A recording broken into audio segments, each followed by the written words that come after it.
मैं चिराग के लिए उसको मुझे जिताना है, जीतने वाला ही है। तो जब वहाँ रहते थे वहाँ जाते नहीं रहते थे, हमारा रिश्ता बहुत। हमारे कार्यकर्ताओं का कहना है 40 सीट पर लड़िए।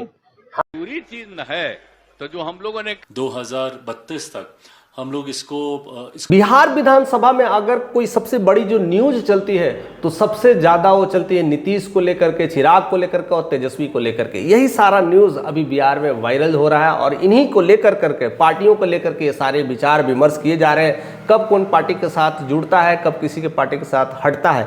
लेकिन आज मैं कुछ ऐसी चीजें बता रहा हूं कि किस तरह से नीतीश को अब अपने ही पार्टियों से डर लगने लगा है, अपने ही पार्टी उनके बिखरते हुए दिखाई दे रहे हैं और उसमें नीतीश का क्या एग्जिस्टेंस रहा है। अगर देखा जाए तो उनके जो जय वीरू थे, अपने थे, अब वो अपने नहीं कहला रहे हैं। अब वो कहला रहे हैं कहीं ना कहीं बीजेपी के ही अब वो दूत कहला रहे हैं या फिर जो कहिए, और सब उनके ही करता धरता कहला रहे हैं। यानी अब उनकी ही आकाशवाणी से बात करते हैं। अब नीतीश की आकाशवाणी फेल होती हुई दिखाई दे रही है और इसीलिए नीतीश कुछ कर नहीं पा रहे हैं, वो समझ नहीं पा रहे हैं और लगता है कि जेडीयू का अब खात्मा होता हुआ दिखाई दे रहा है। 2022 की अगर बात करें तो मणिपुर में जेडीयू के 6 विधायक थे, जीते थे उस गठबंधन के साथ, बीजेपी गठबंधन के साथ, लेकिन 6 में से 5 विधायक ने बीजेपी से कह सकते हैं या जेडीयू से कह सकते हैं कि अब अलग कर लिया और बीजेपी में जोड़ दिया।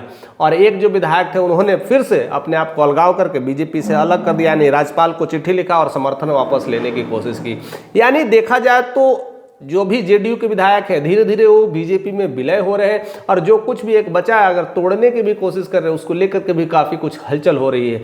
उसका असर कहीं ना कहीं बिहार पे पड़ रहा है, क्योंकि जेडीयू का कहीं भी पार्टी हो अगर किसी तरह के हलचल करते हैं, किसी तरह का विलय होता है तो उसको लेकर के इस तरह से समीकरण बिहार में बदलता हुआ दिखाई पड़ रहा है। यानी देखा जाए तो नीतीश की प्रॉब्लम्स दिन प्रतिदिन बढ़ते जा रही है और जिस तरह से प्रशांत किशोर और फीके ने कह दिया है कि अब नीतीश की मेंटल स्थितियां खराब हो गई है, वो बीमारू हो गए हैं, अब उन्हें समझ में नहीं आता, उन्हें तो ट्रीटमेंट कराने की ज़रूरत है। ऐसे कई सारे विवाद आ रहे हैं और तेजस्वी यादव ने भी एक खुली चुनौती दे दी है और बयान दे दिया है कि अब चाचा के साथ नहीं जाएंगे, चाहे कुछ भी हो जाए, अब हम चाचा के साथ लड़ेंगे ही नहीं, क्योंकि चाचा कि तो पता नहीं है कि चाचा का रिमोट कंट्रोल किसके हाथ में चल रहा है। यानी चाचा को कोई और चला रहा है, उनकी मेंटल स्थिति ठीक नहीं रह रही है। वो अपने पिता लालू यादव से भी बातें कह चुके हैं कि अब गठबंधन का कोई भी सहारा नहीं लेंगे। मीसा भारती है, उनकी बहन है, उनसे भी कह दिए कि अब सहारा नहीं लेना है। साथ साथ तेज प्रताप जो अपने वायरल इंटरव्यू के लिए जाने जाते हैं वो भी इस बातों को समझ चुके हैं। यानी अब नीतीश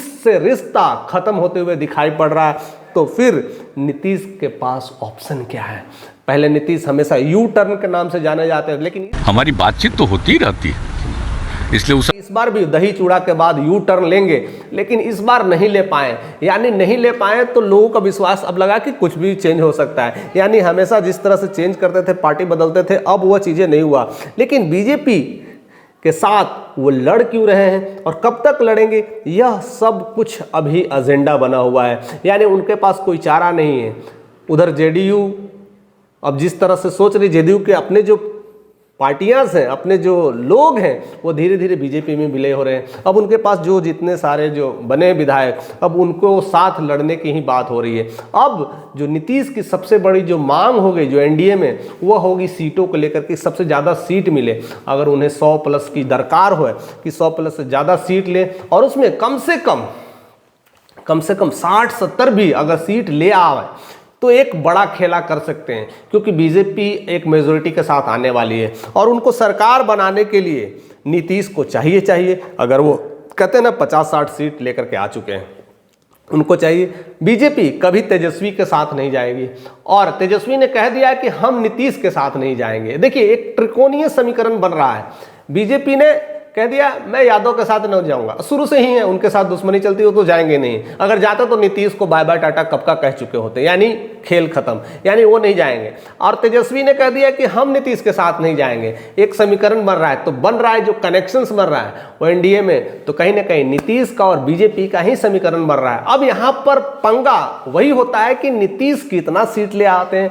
अगर बीजेपी को ज्यादा सीट लेकर के खड़ा हो गए और नीतीश को 60-70 अगर सीट दिए तो बड़ी मुश्किलें खड़ा हो सकती है और उसमें अगर वो 20-25 सीटें ला करके अगर लुढ़क गए तो शायद नीतीश का राम नाम सत्य ही हो जाएगा, यानी पूरी तरह से जेडीयू खत्म होते हुए दिखाई पड़ेगा, विलय होते हुए दिखाई पड़ेगा और बिहार में फिर से कमल खिलने की बारी शुरू हो जाएगी और फिर से बीजेपी की ही सरकार बन सकती है। ऐसी तमाम कोशिशें की जा रही है बीजेपी की तरफ से, लेकिन नीतीश इस बात को भांपते हैं और समझ चुके हैं कि अब ऐसे खेला तो हो सकता है, संकेतमक सारे चीजें मिलने लगे हैं।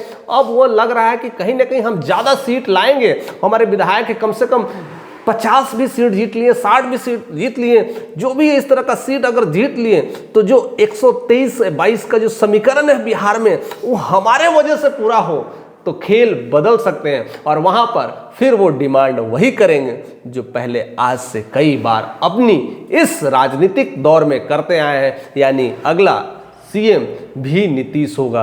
बस वो सारा समीकरण सीट को लेकर के पंगा हो रहा है कि सीट उसे कितना मिलेगा और सीट को लेकर करके उसके बाद उनकी अगली जो प्लानिंग होगी वो जीत के लेकर के होगी कि जीत कितनी होगी। उस सब समीकरण को अभी बाकी चीज़ों को लेकर काफ़ी कुछ दरकरार चल रहा है, लेकिन नीतीश की छवि गिराने में बहुत सारी कोशिशें हो रही है।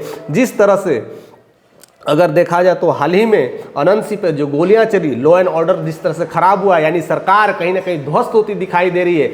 यानी अब दोनों उनकी जो अगर वाइफ अनंत सिंह की वाइफ कहे तो नीलम है जो विधायक है, यानी विधायक और उधर जो दूसरे जो गुट वाले जो लड़ाइयाँ चल रही है उसको लेकर करके जो गैंग है आपस में गैंग वार हो रहा है, गोलियाँ चल रही है, लेकिन सरकार चुप बैठी है।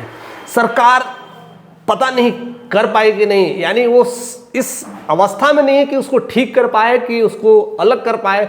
इस वजह से कई लोग उन पे धीरे धीरे कटाक्ष कर रहे हैं और सरकार को किसी तरह से गिराने की कोशिश कर रहे हैं और नीतीश की छवि धीरे धीरे खत्म करने की कोशिश पूरी तरह से की जा रही है। और वहाँ पर अगर दूसरी तरफ देखा जाए तो तेजस्वी अपनी छवि बनाने में बड़ी आगे निकलते जा रहे हैं और बीजेपी भी एक दूसरी तरफ से अपनी छवि को दिखाने की कोशिश करेंगे।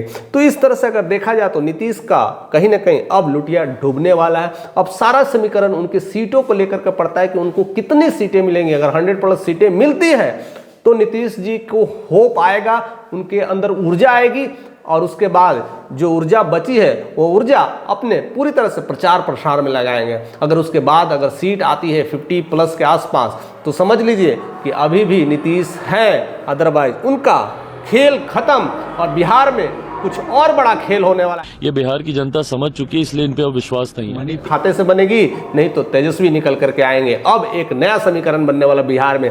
आप इन चीजों को लेकर के क्या सोचते हैं? क्या नीतीश का सही बेड़ा जो है गर्त में जाने वाला है? क्या बीजेपी का कमल खिलने वाला है या तेजस्वी का ललटेन जलने वाला है? ऐसे कह सकते हैं ना, या क्या चीज हो सकता है? यानी और दूसरी तरफ ऐसे कई सारे जो निर्दलीय सपोर्ट मिलने वाले हैं उसके तरफ से भी क्या क्या चीज़ें हो सकता है। ऐसे तमाम खबरें बनी हुई है बिहार में। उस सारी खबरों के लिए आपके मन में कौन सी विचारें कौन रही है हमारे तक शेयर करते रहें। अगर चैनल पे नए हैं तो सब्सक्राइब करें क्योंकि ऐसे नोटिफिकेशन आपको आते रहेंगे।